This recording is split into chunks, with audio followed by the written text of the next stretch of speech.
Well, Laura Mintie Willson, thanks for giving your time to talk about your life experiences, especially those relating to McMinn County. You've been recognized for your contributions by being named Mother of the Year and being given an honorary doctorate by Tennessee Wesleyan University. So your remembrances and observations will certainly be appreciated. With full disclosure, I am your oldest child, Paul Wilson. So Mintie, let's start with your memories of your family and childhood in McMinn County, please. I was born in Etowah, Tennessee, at my grandmother's house, and my mother had her family came to Etowah in the early 1900s from North Carolina. My grandfather, Raby, was an attorney, and at that point, Etowah was a boom town, and he came there for the fatherly, thought it was a good place to practice law.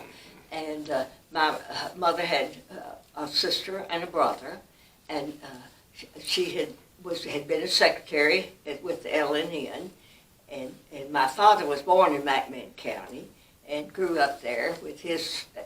There were 8 children in his family, 5 boys and 3 girls, who grew up on Mecca Pike out on a farm, and they all ended up in later years. The brothers always lived in Etowah, and then the sisters had married and moved off, but then they came back.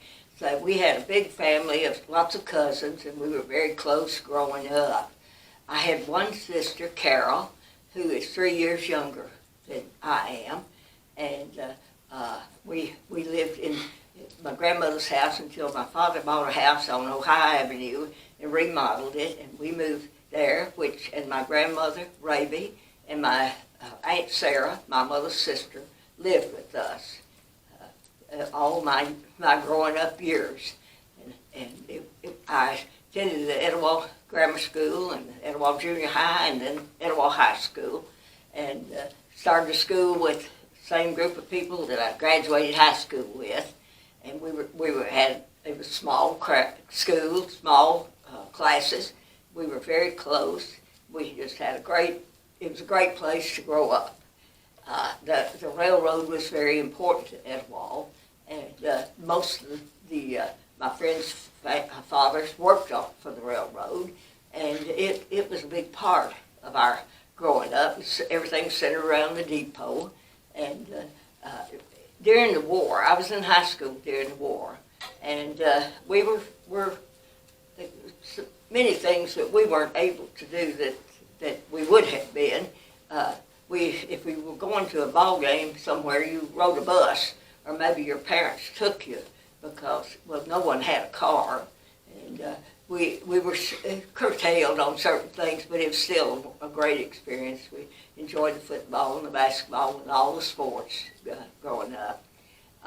When I graduated from high school in 1945 and went to school at Ward Belmont, in Nashville, which was a 4-year high school and 2-year college for women.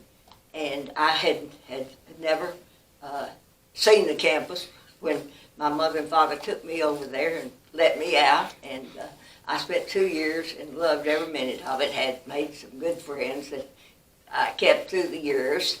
And then Nashville was an interesting, great place to go to school. It was just a big city to me and fun to be in. And then when I graduated from Ward Belmont, I decided to go to University of North Carolina at Chapel Hill. And one time, not long ago, my grandson Hugh asked me how did I choose to go the schools that I went to. And I said, well, I didn't. I went where my parents wanted me to go because my grandmother, Cantrell, had gone to Ward Seminary, which was a forerunner of Ward Belmont. And my grandfather, Raby, had attended the University of North Carolina where he got a law degree. So again, they took me to Chapel Hill, which I had never seen. And I loved every minute of that, had a great experience there. And when I graduated in 1949, there were several girls, friends of mine, who we went to Winston-Salem and got jobs, and I got a job with Blue Cross Blue Shield, which was an office in the R.J. Reynolds Tobacco Company, and it was completely all women. It was interesting because the woman who had started Blue Cross Blue Shield was head of it, and I worked there and enjoyed it. And we lived in an old house. We had rooms on the second floor of this old house, and then we ate our meals across the street at a boarding house, and we had a great experience. And I had started in 1946. I had a blind date with Hugh Wilson, and we started dating from then. And for the next 4 years, we dated when I was home and he was home. He had been in the service. He was in the submarines, the Navy, and when he came home, I met him in 1946. He was attending UT and working on his family farm at Nyota. He was an only child and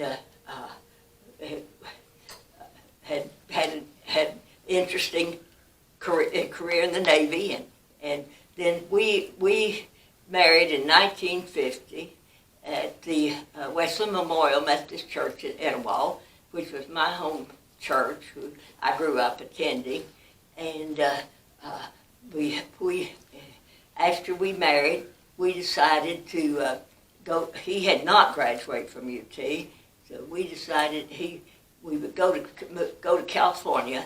Hugh was born in California when his father had gone to California as a young man during the Depression and worked out there, and Hugh's mother married there, and Hugh was born in Merced, California. He could go to the university out there free of charge because of being born in California. So we drove to California and went to Berkeley, and he attended the University of California there and worked part-time in the shipyards and in filling stations. And we stayed there a year and then moved to Davis to the agricultural school and lived there for a year.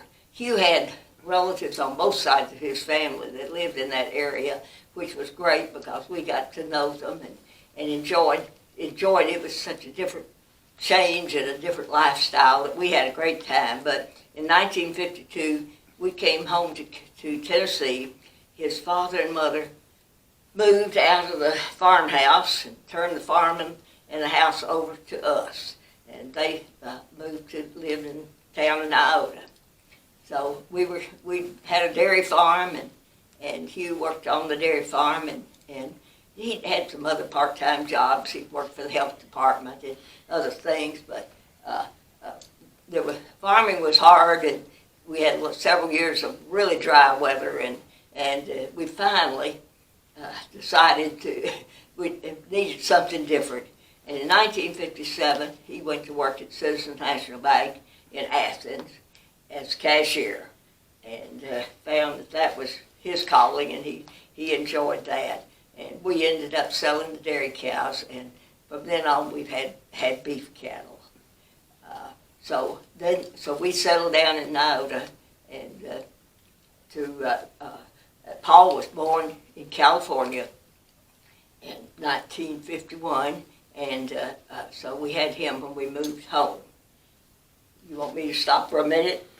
I think you've done wonderful. Thank you so much. I think you've done wonderful. And I think one of the points is, of course, your sister, Carol, and Carol went both to Ward Belmont and to Chapel Hill, North Carolina. Of course, Ward Belmont is now Belmont University, one of the most outstanding schools in the South.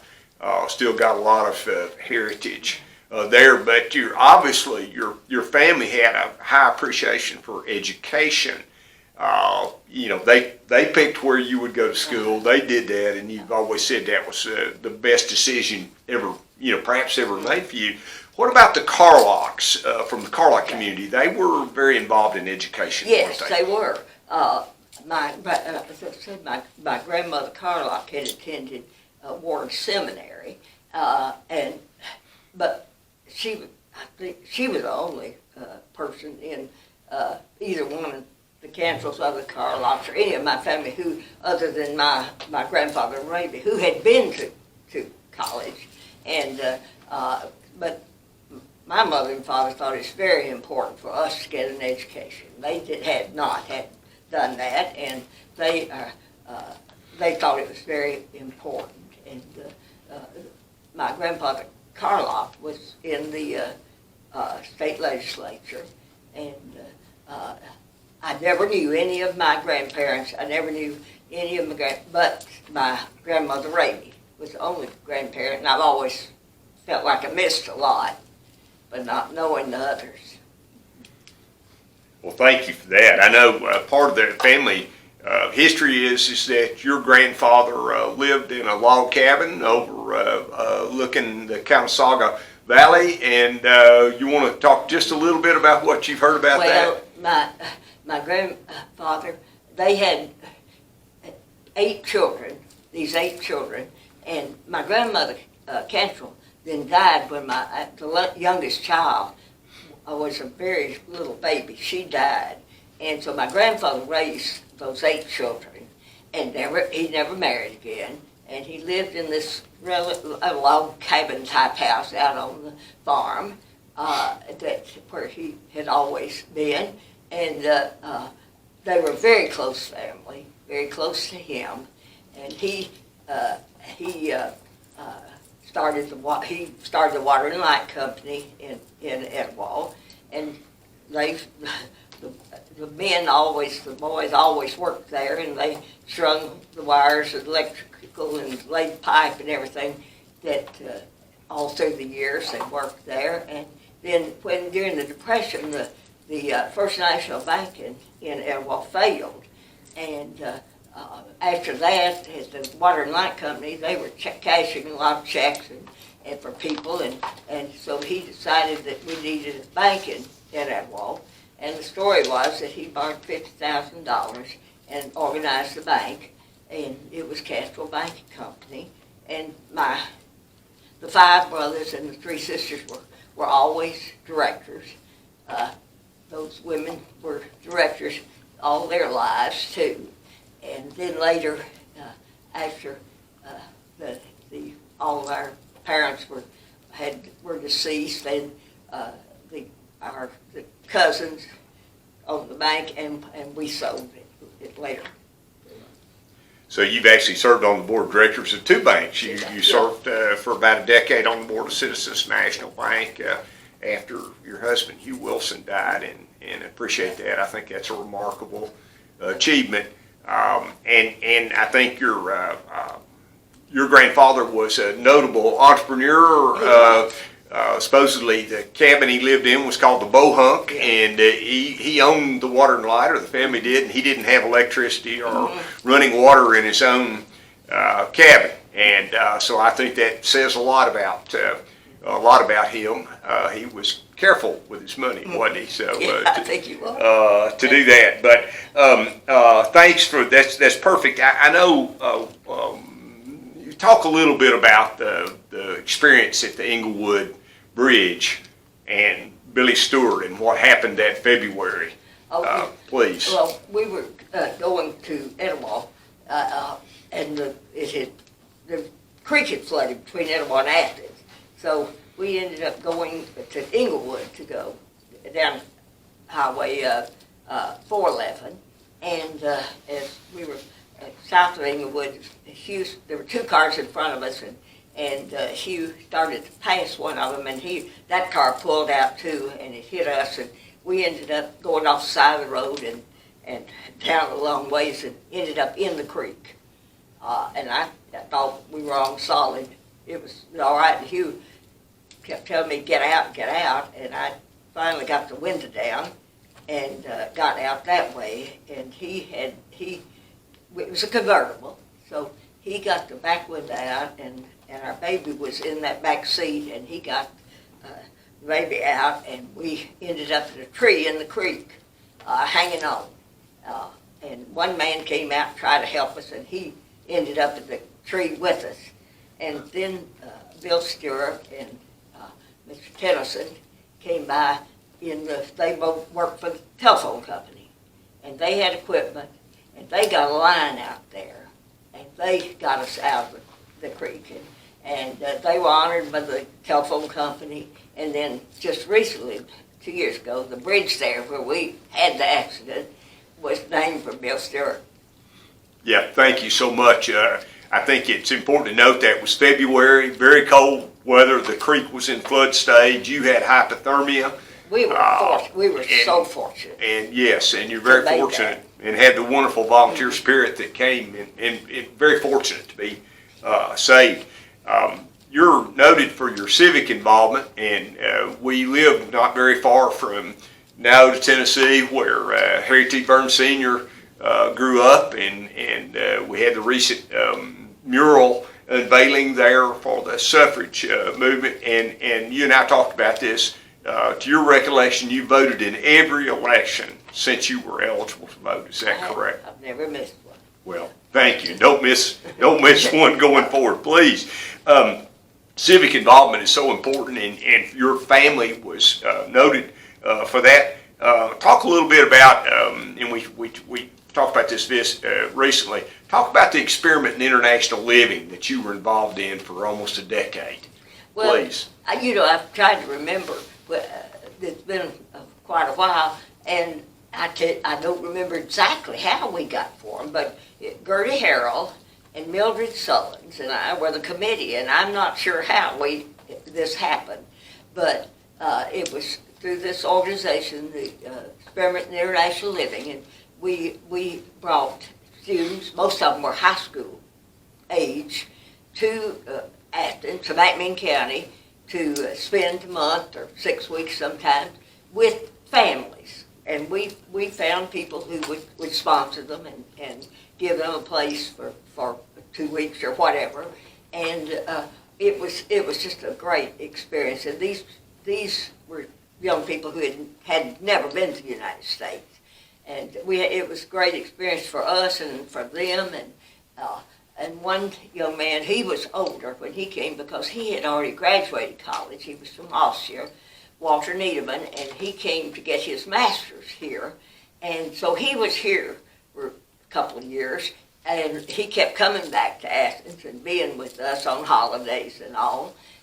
Then he went back to Vienna and got his PhD, and ended up working in New York. So we had kept up with him all these years.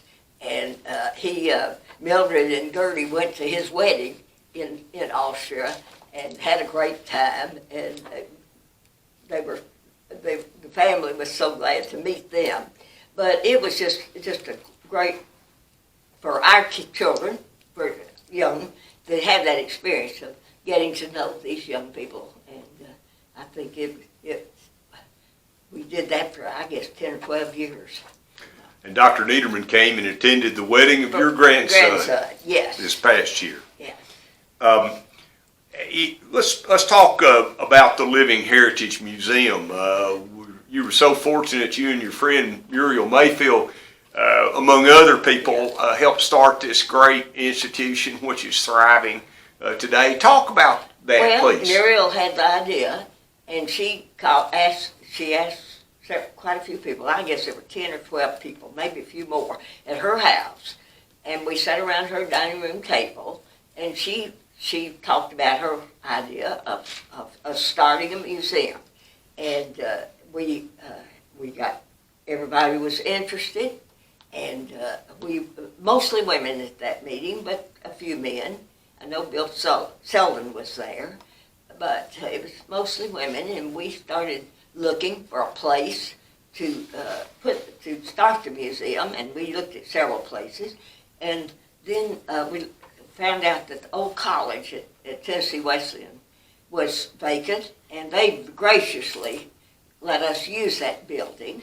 It was empty, and so we did some painting and work and moved in there in 52, I think, 52, and it was great for us. It was a good location, and it was great, but it was a 3-story building. We didn't have an elevator, and it caused a few, problems with, it wasn't handicapped accessible in any way, and but it worked fine. We were thrilled to have it, and it was a great start to the museum.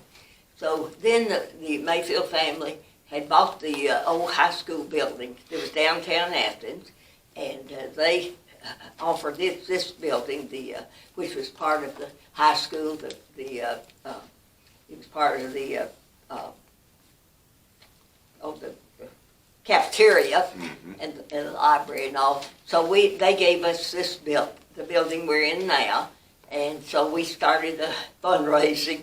Well, we've been fundraising from the time we started, but we started to raise money because it was going to cost a good bit to remodel this building, and but we started fundraising, and Muriel and I went and talked to the governor, and which we're fortunate that he was receptive, and they gave us a good sum of money, and then it was the local people who that stepped up and contributed. Many of them were with us who were here in town, and we raised enough money to remodel a building and to open and at first we thought, well, we'd never fill it up because it was so much bigger than the old college, but it didn't take us long, and it's been very satisfying to have been a part of it, and we've never stopped working. We have a guild that's very active, and they're raising money, and we have so many volunteers that help us that we couldn't have done it otherwise. And we have tried to be frugal with our money and to use it to the best advantage, and we have been. I think sometimes it's easier to start something than it is to keep it going, and I'm proud that we have kept it going, and financially we've done well. So it's been, I think, I've enjoyed this more than anything that I've ever done. Well, thank you for doing it, and I'm reminded, I believe it's 1982 that you went to the old college and did that, which was a wonderful start, and it's a great model for success, at least from my perspective, having been many places. And so thanks for doing it. And another model is very interesting. You were on the board of Woods Memorial Hospital for many years. Of course, the hospital was in your hometown of Etowah, and chairman for 3 years. I was the first woman that was on that board. Yes. And I enjoyed it very much because I felt like the hospital was so needed and a great asset to the county.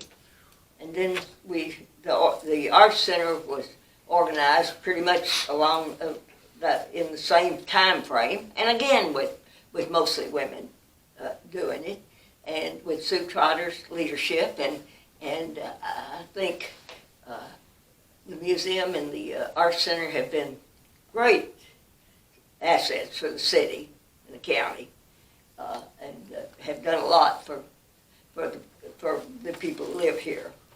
And as has Tennessee Wesleyan University now, which you've been on the board for many years and received your honorary doctorate from that. You want to talk about your interest and involvement in Tennessee Wesleyan, please? I have loved that, and it's been a good experience. And my mother went to, they had a high school at Wesleyan way back when she was a young person, and she went 1 year and lived in a dorm over there, and I've heard her talk so much. She had enjoyed that. That was a great experience for her, but we've always been interested in Wesleyan, and again, it's such an asset to our county and this area, and it has a beautiful campus. The campus is lovely, and it's been great to get to know the students, and I'm so impressed with the quality of the students and their love for the school. Well, they appreciate your involvement, and I was thinking, your mother went there, your husband went there before he went to the War of the Navy. I went there briefly because he thought it was a good idea before I went on the University of Tennessee. your grandson graduated from there, and he and his wife are in graduate school there. So it is, it's a tremendous situation. And you came from Etowah, but you dove into NODA and being involved in everything like that. Do you want to talk about some of the things you've done in NODA? I love living in NODA. It's a great community. Joined the First Baptist Church, and where Hugh had grown up, and have been had great friends there, and been very happy, and done a little bit of everything. And then I've been on the NODA Planning Commission for 30 plus years, and then about 15 years ago, the city organized a committee for the preservation of the depot, and I was appointed, and several people were on that committee, and we were the depot was in very poor condition. There have been some people that wanted to tear it down. It's the oldest standing depot in the state of Tennessee, and the majority of people now wanted it preserved and used. So we've worked for this 15 years, raising money, mostly women, and we got some grants and raised money, and we have completely restored that depot. And it's a beautiful old building and being used. The city has their offices there, and the big room that we remodeled, it's rented out for people for weddings or showers or just anything, and it's being used and taken care of. We had the Fried Green Tomato Festival. We've had it for about 8 years, and that started as a way of raising money, and everything we made goes toward the support of the depot. And in August, we are going to have an unveiling of a stamp on August 29th at the depot for the new stamp for women's suffrage. And that's a big event. And because of the virus, we can't have a big celebration, but we're going to have a small thing when they unveil the stamp. And then we hope next year we'll have something bigger. But it's been very rewarding that we see the depot in such good condition.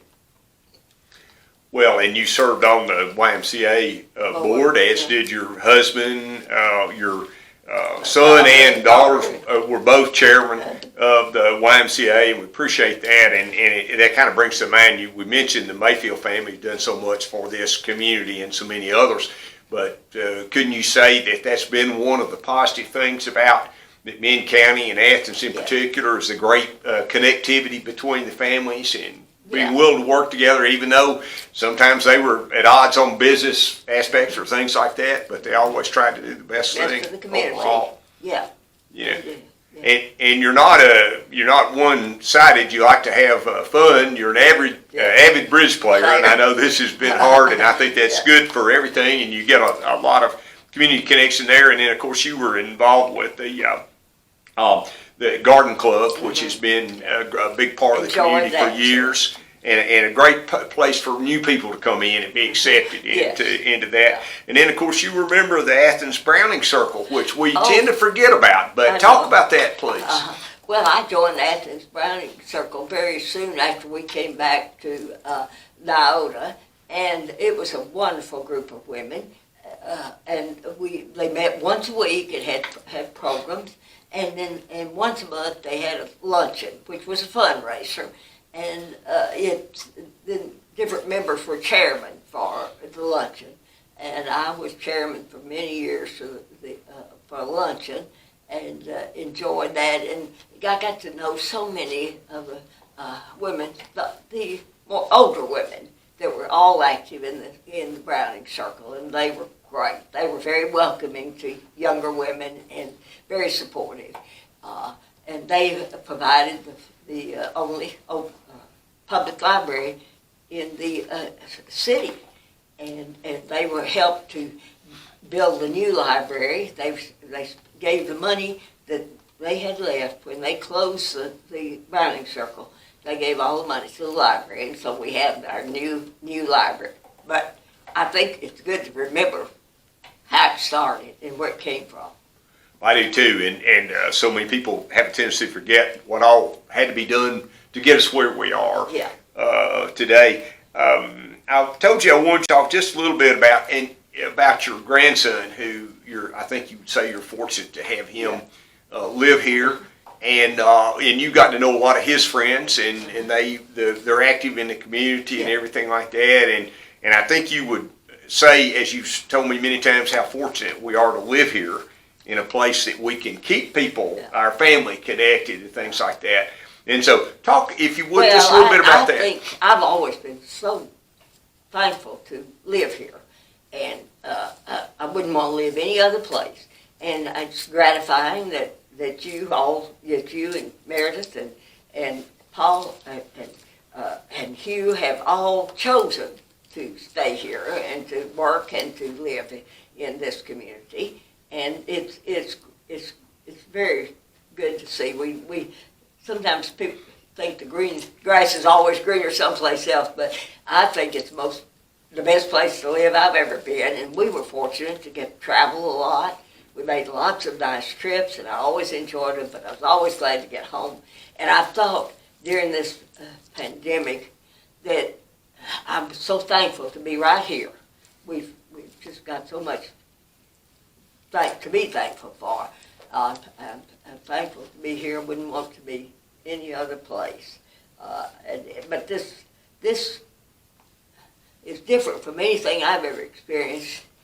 This pandemic and what we have with businesses closed and schools closed and us having to stay at home so much and not be around people has been very difficult.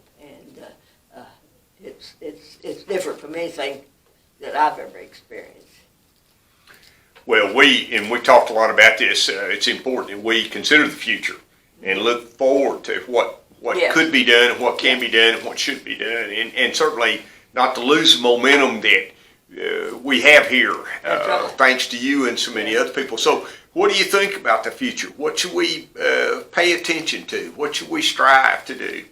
Well, I think we should strive to give the young people the opportunities to get an education and opportunities to have employment here and to see what a great place it is to live and to raise a family and what advantages we have. And never forget that. I think we always need to be optimistic about the future. We've seen lots of times in this country that things have looked bad, but if you've got to work to make it better, and everybody pull together. Thank you so much for that. Well, Mintie, what a varied and connected life you have led. And thanks again for your time today and for the commitment you have made and are still keeping to the community we have here in Mintie County. We are very grateful. Thank you very much.